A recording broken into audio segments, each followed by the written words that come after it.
continue de tourner alors que le mien s'est arrêté quand il est parti. J'essaye de trouver la force de me reconstruire pour mes filles, de trouver sa lumière. J'imagine que le fait de préparer cet album, ça vous a aussi aidé à traverser ces derniers mois. On va regarder tout de suite un reportage qui a été réalisé par Florence Lecnec et Bertrand Lachat avec des images exclusives que vous aviez notamment tournées au moment de l'enregistrement. Regardez. C'est pas l'argent qui me fera tenir en place. C'est pas Les mains dans les poches. Johnny, facile.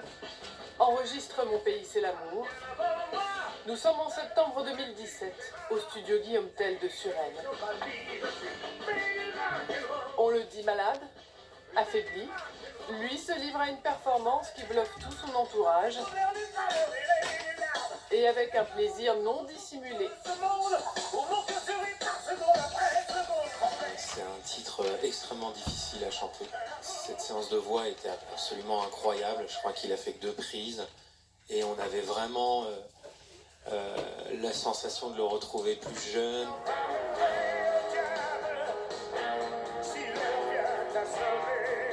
Et cette maîtrise vocale, c'est bien ce qui nous a saisis aussi à minuit 1. Dès les premières notes de cet album, un Johnny vivant, auquel Laetitia envoie ce message nocturne. À toi, à nos amours, à la musique et je t'aime pour toujours.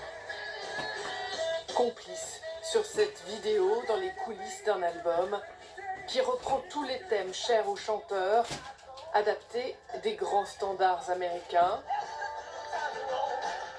avec un Let the Good Time Roll devenu un très vigoureux Made in Rock and Roll français.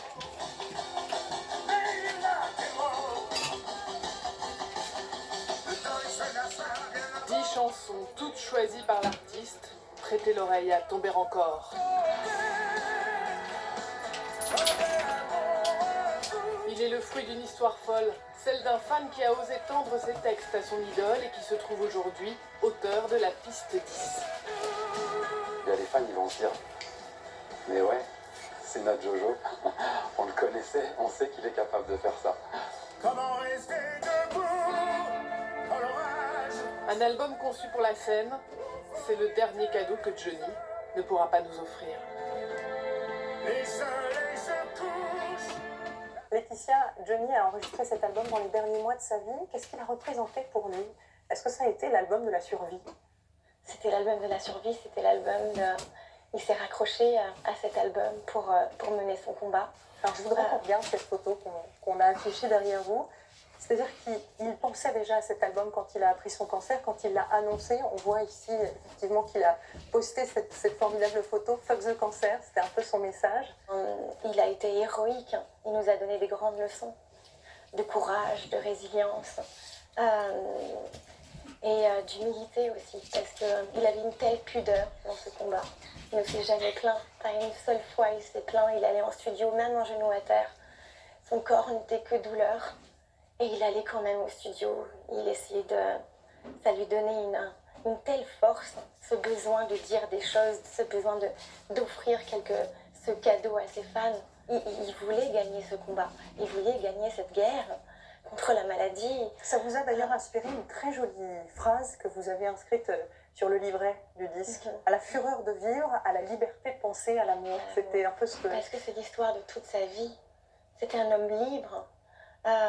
C'était quand il avait décidé quelque chose, il allait au bout de ses rêves, il essayait de rendre ses rêves possibles.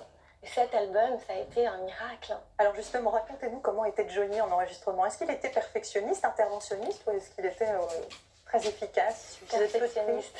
Il n'avait pas besoin de beaucoup de prises. Sa voix était tellement intacte. Dans ces moments-là, il avait arrêté de fumer. Sa voix était intacte et puissante. Il y avait tant d'émotions à le regarder chanter en studio, à le regarder tenir debout, être fort et courageux. Et c'était bouleversant pour nous tous. Alors Johnny a enregistré 10 chansons pour cet album, mais il n'a pas choisi le titre. Comment, ensemble, après sa disparition, vous vous êtes dit que ce serait celui-là? Mon pays c'est l'amour, Johnny a été l'incarnation de l'amour. C'était le moteur de toute sa vie.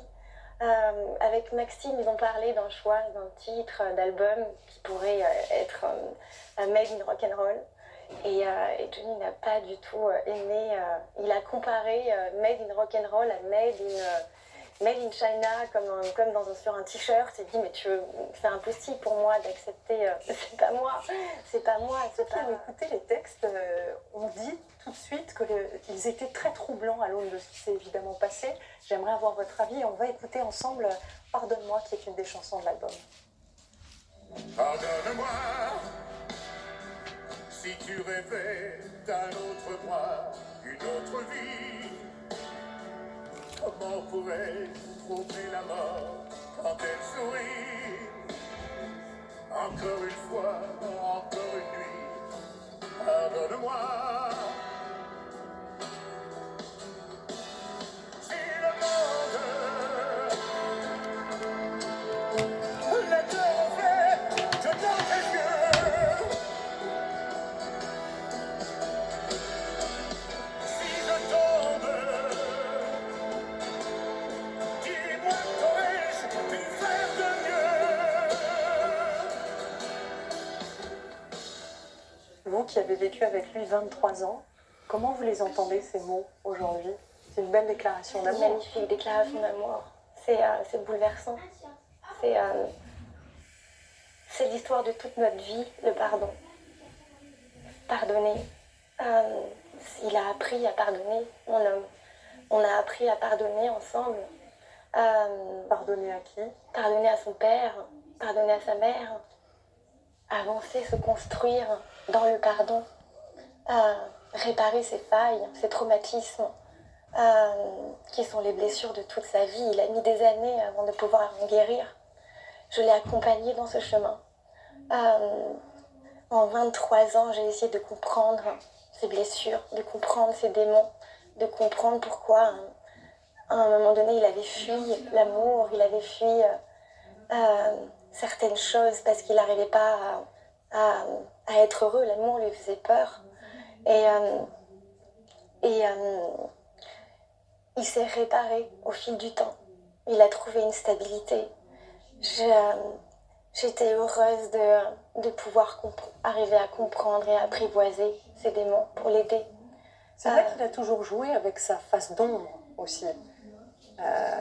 Mais c'est comme ça qu'il s'est construit aussi. Il avait besoin de toucher le fond, il avait besoin de descendre très bas pour se relever. Il a dit, on ne peut se construire que dans la douleur. On ne peut avancer que quand on a connu la peur. Et puis il y a eu l'adoption de Jade, de Joy. Et à travers cette adoption, il a guéri ses propres blessures. Est-ce que dans les derniers jours, est-ce qu'il pensait encore pouvoir gagner cette bataille ou est-ce qu'il parlait de la mort avec vous? Moi, j'ai jamais cru qu'on allait perdre cette guerre, lui non plus. Qu'est-ce que vous lui disiez même un genou à terre, ne pas lâcher. Ne pas lâcher. C'était pas son premier cancer, c'est son 3e cancer. Et il les a surmontés avec tellement de courage, d'humilité et de pudeur. Je voudrais qu'on revienne sur les derniers jours de la vie de Johnny. Laura et David, on dit que vous les aviez écartés, qu'ils n'avaient pas pu dire adieu à leur père. Non, ça m'a fait beaucoup de mal qu'ils disent ça. La réalité est complètement différente. Leur père avait terriblement peur de voir la mort en face. Il n'assumait pas du tout. Pour lui, il n'allait pas mourir. Et moi, j'ai beaucoup souffert quand il a décidé qu'il ne voulait plus voir personne. J'ai beaucoup souffert de ça. C'est lui qui vous a demandé. J'ai essayé de comprendre. C'était sa raison, c'était sa volonté, j'ai respecté. Mais non, ils n'ont pas été empêchés de voir leur père. Et leur souffrance était bien réelle à tous les deux. On va revenir maintenant sur le 9 décembre 2017, le jour de l'hommage populaire et national.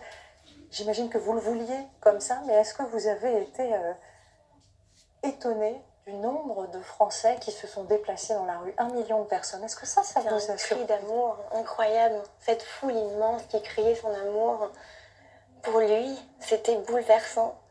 Moi, je voulais partager son départ, sa mort, comme il a partagé sa vie avec avec ses fans, avec ces gens qui ont fait aussi partie de sa vie. Il disait toujours, on est une grande famille.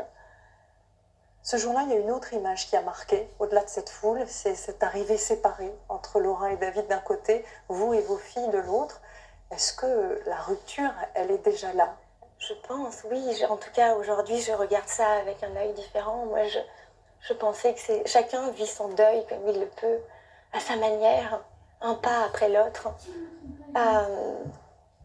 On vivait le moment présent, c'était peut-être douloureux pour eux, mais c'était compliqué pour moi de le vivre sans eux. Mais j'ai respecté leur choix. Je n'ai pas à juger leur choix. Alors Laura et David vont vous attaquer quelques semaines plus tard, quand ils vont découvrir le testament de Johnny. Est-ce que vous vous êtes reparlé depuis? Est-ce que vous vous êtes d'ailleurs vu depuis votre retour à Paris? Non, la violence de ce moment, elle est que... En fait, c'est vraiment une histoire qui aurait pu rester en famille, dans la dignité et la pudeur. Ça a été tellement violent pour moi, pour Jade et pour Joy, de ne pas avoir eu un seul coup de fil, d'être assignés, Jade, Joy et moi,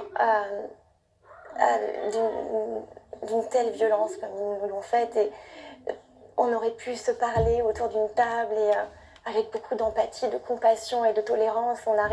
On est une famille qui s'est construite dans la différence, avec nos défauts, avec nos qualités, avec nos failles et les égos des uns des autres, mais on s'est construit aussi dans l'amour et le respect de l'autre. On va s'arrêter sur ce testament qu'a rédigé Johnny. Pourquoi avoir choisi le droit américain et pas français? Parce qu'on vivait aux États-Unis, on vit aux États-Unis depuis 11 ans. On élève nos enfants là-bas, on vit là-bas. Ça s'est imposé à nous. On est résident américain, nos enfants vont à l'école là-bas. Et ça s'est imposé à nous. La volonté de ce testament appartient à mon homme. Je ne suis pas responsable il a rédigé ce testament, il n'était pas manipulé. Pour résumer la situation en quelques mots pour les téléspectateurs, vous êtes aujourd'hui la seule bénéficiaire d'une structure qui s'appelle un trust. Si cela avait été fait selon le droit français, Laura et David n'auraient pas pu être écartés. Est-ce que vous pouvez nous expliquer quelle a été la démarche de Johnny quand il a fait ce choix en 2014? Il estimait qu'il avait protégé David et Laura de son vivant, qu'il avait fait des donations de son vivant. À travers des appartements, des maisons, et qui les avait protégés et qu'ils étaient armés pour se construire et pour vivre, alors que Jade et Joy sont toutes petites. C'est un choix d'amour, c'est un choix de vouloir protéger ces deux petites filles qui ont 10 et 14, qui avaient 9 et 13 ans quand leur papa est parti. Ils le savaient. Il était déterminé, son choix, c'était les protéger elles. Est-ce que Johnny leur avait parlé de ce testament à Laura et David? Non, il y avait beaucoup de non-dits dans cette famille. C'était compliqué de dire les choses et un homme n'est pas toujours courageux pour dire les choses. Malheureusement, Johnny avait ses failles aussi. Est-ce que vous êtes en train de négocier par avocat interposé? On essaye, c'est compliqué parce que... il y a beaucoup de choses qui sont orchestrées. Il y a beaucoup de haine, il y a beaucoup de mépris, d'humiliation, des mensonges qui nous font mal. C'est difficile à entendre, c'est difficile de subir ça. Quelles concessions vous seriez prête à faire, par exemple? Beaucoup de choses, mais je pense que c'est des choses intimes et je n'ai pas trop envie d'en parler ce soir.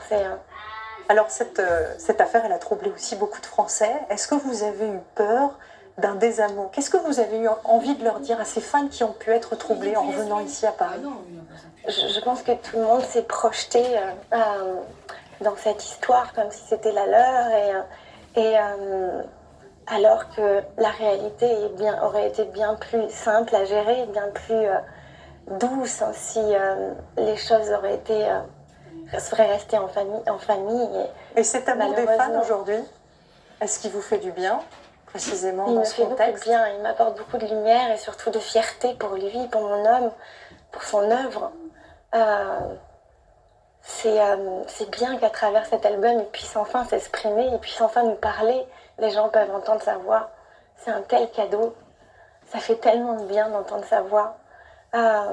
Pour moi, il est toujours là. Il est là, il est invisible, mais il est là. Est-ce que vous avez envisagé un lieu, un musée? Un musée, une école de musique, en tout cas continuer à faire vivre son œuvre dans le cœur des hommes, c'est ce qu'il voulait, c'est la mission qu'il m'a donnée. Et j'essaierai d'en être fière et à la hauteur de ses envies, de ses rêves. Vous l'avez dit comme ça? Il me l'a dit, oui. À titre personnel, vous dites qu'il faut évidemment vous reconstruire, vous inventer une vie. Après Johnny, comment vous la voyez cette vie avec vos filles aujourd'hui? Je n'ai pas épousé un homme ordinaire, je n'ai pas un destin ordinaire. La vie sans lui, elle est compliquée, elle est vertigineuse. J'essaye de vivre le moment présent et d'avancer un pas après l'autre. Avec mes filles, on parle de lui tous les jours. On honore sa mémoire tous les jours. Est-ce que vous voyez revenir en France un jour? On a élevé nos enfants aux États-Unis. C'est un pays où on trouve beaucoup de paix. En tout cas, en ce moment, j'ai besoin de paix pour y arriver. Et on est libre parce qu'on n'est pas connu là-bas et on a une vie comme tout le monde. Et il a toujours rêvé de l'Amérique, mon homme. Il a construit sa vie autour de ça. Il s'est même inventé un nom américain. C'est un pays qui lui fait du bien et je pense que pour nos filles, elles trouvent beaucoup de sérénité là-bas. Merci beaucoup Laetitia Hallyday Merci d'avoir beaucoup accepté de répondre à toutes nos questions. Merci beaucoup.